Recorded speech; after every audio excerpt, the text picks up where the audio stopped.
Уважаемые дамы и господа, пожалуйста, продолжаем. Сегодня начинаем следующий цикл. Цикл 4. Методика обучения. Цикл 4. Методика обучения. В целом, надеюсь, понятно о чем.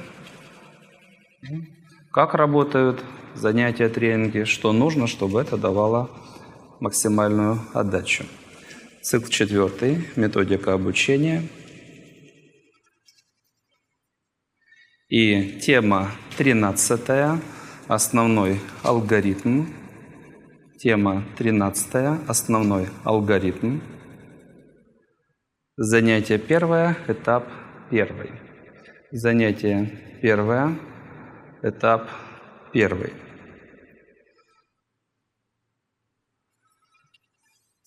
Несколько слов по теме в целом. На одном из занятий мы рассматривали, как работает алгоритм, по сути, в двух словах вспомним. И, надеюсь, всем понятно, для чего необходимо те же вопросы рассматривать на порядок подробнее. В первом приближении это то же самое, что процессом управляет или одна мыслительная структура, или много мыслительных структур. Да, понятно, что когда много, все, что делает человек, становится на порядок точнее и эффективнее. Да, то ли примерно бросил дротик в ту сторону, то ли ты попадаешь в десятку, для этого ты тренируешься, и ты понимаешь, как это работает. Да? Поэтому наша задача, то, что мы рассматривали, уже рассмотреть на порядок более подробно.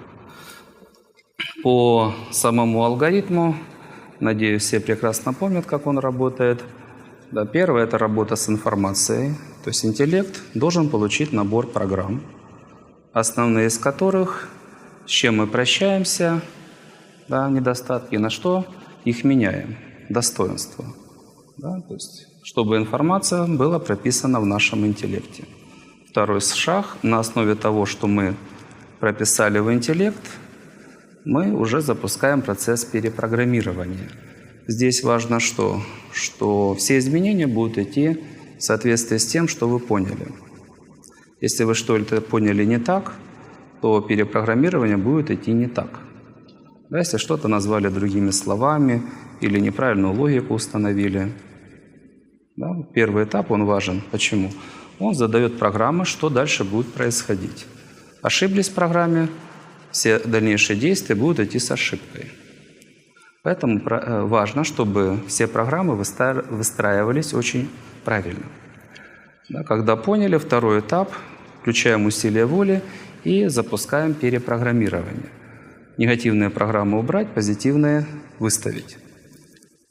Третий этап, вот то, что мы в себе изменили, задача оживить, научиться этим управлять, да, придать этому форму. Основные тренинги, прежде всего, это творчество или другие, связанные с управлением собой. Как менять интонации, состояние, да, вот роли, да, вызывать то, что мы в себе изменяем, управлять, вызывать к жизни осознанно. И четвертый этап. Научились классно себя ощущать в зале, проходить ситуации в тренингах. Следующий шаг, следующий этап – подключить все эти наработки к реальной жизни. То есть в реальной жизни удерживать состояние, принимать те решения, которые мы рассматривали на занятиях, выстраивать цели, планы, да, вносить в свою жизнь изменения. Это за человека никто не сделает. Это в текущей ситуации нужно ориентироваться и действовать. Тогда полученные знания начинают работать. Да, проблема части людей, они посещают множество тренингов, но они не подключают знания к жизни. Потом говорят, а что ж они не работают? Все работает, когда есть цели, планы и действия. Тогда что-то может работать, что угодно. Первые два занятия посвящены рассмотрению именно первого этапа. По данному занятию. Это первый основной алгоритм. Суть мы с вами рассмотрели.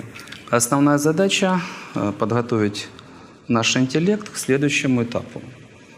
Что желательно для себя четко понимать. Вот большинство ж людей, они, нельзя сказать, конечно, там умные, там, с высшим образованием, но нельзя сказать, что они обладают совершенными знаниями и совершенной логикой, что они все понимают правильно. Если бы человек все понимал правильно, у него бы не было вообще проблем. В принципе, не было проблем. Он бы адекватно оценивал ситуацию, адекватно бы оценивал себя, принимал бы решения лучшие из возможных и горя бы не знал. Ну, если сознание правильно выстроено, у него программ страдать вообще нет.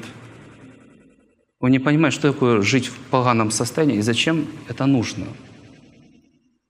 Зачем страдать? Зачем переживать? Зачем бояться? Это нерационально, поэтому это лишнее, это нужно убрать. Да, но так как психоэмоциональное состояние разное, нужно понимать, что в основе лежат мыслительная структура, убеждения. Если человек где-то любит пострадать или устать, понервничать, заложены ошибки. А это нужно принять. А проблема в том состоит, что человек считает, что он как бы взрослый, умный, он все правильно рассуждает, правильно думает, правильно действует, правильно принимает решения. А по факту это по-другому выглядит. Да, он получает некоторую информацию. Да, если у него нет фундамента, вместо, там, предположим, для понимания такой-то информации нужно 1000 мыслительных структур, а у него 2 торчит. Вот это он максимум, что может понять. Больше он понять ничего не сможет. И ему кажется, что он понял. Вот знакомое слово и вот знакомое слово. Даже есть примеры на эту тему. Но если фундамент слабенький, понимание будет чахленькое. Да? Поэтому желательно для себя определиться, что когда человек получает информацию, вот то, что он получает, и то, что он об этом думает, это совершенно 2 большие разницы. Огромная разница. Первый этап, его основная задача сформировать в самом лучшем варианте, конечно, это идеальные представления, да, наилучшее понимание о том, о чем идет речь. Если это классные программы, то тогда можно переходить к следующему этапу. Перепрограммирование будет эффективным. Если человек не понял или понял ошибочно, все, что он будет делать, это будет с ошибкой. Да, поэтому первый этап – это подготовка к перепрограммированию. И первый этап, как выглядит, понятно, шаг первый. Все слушают информацию, да, такая начальная загрузка. При этом каждый понимает по-своему. Вот сколько людей, так и понимают. Да, выражение «врет как очевидец», там даже рассуждать не нужно. Люди стоят рядом, а там 200-летняя война или какая там была, смотрят в одну сторону, каждый описывает свое. А что? А что самое ценное или самое страшное? На что обращаешь внимание? То и описываешь. Да?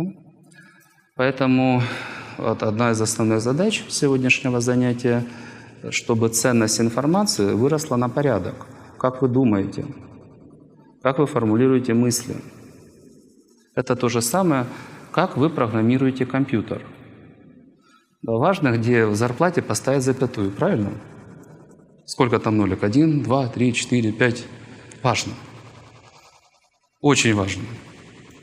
Вот желательно, чтобы отношение к информации было примерно таким же. Очень важно, как вы думаете и как вы формулируете мысли. Да, как вы программируете свое сознание. Потому что если оно идет в сторону, будут косые вопросы и ответы. Да, первое – услышать и по ходу пьесы понять самостоятельно. Да, второй шаг – те или иные задания, где с информацией нужно работать, получать в том числе оценку со стороны, там, как бы, зачеты наши в том числе работают. То есть задача сформировать понимание, все, я понял, я могу рассуждать, я могу приводить примеры, отвечать на вопросы. Но это не окончание. Окончание, когда вы готовы к принятию решения, вы его принимаете. Я понял, Это проблема, я с ней прощаюсь, это достоинство, я его формирую. Да, то есть первый этап логически заканчивается тогда, когда вы готовы к действиям. Да, насколько вы его хорошо закончили, зависит от того, а насколько вы готовы к действиям. Да, то ли на полную мощность, ну ладно, то ли так ладно, так уж и быть, я что-то сделаю. Да, это насколько вы поняли, да, и насколько вы правильно ответили на соответствующие вопросы.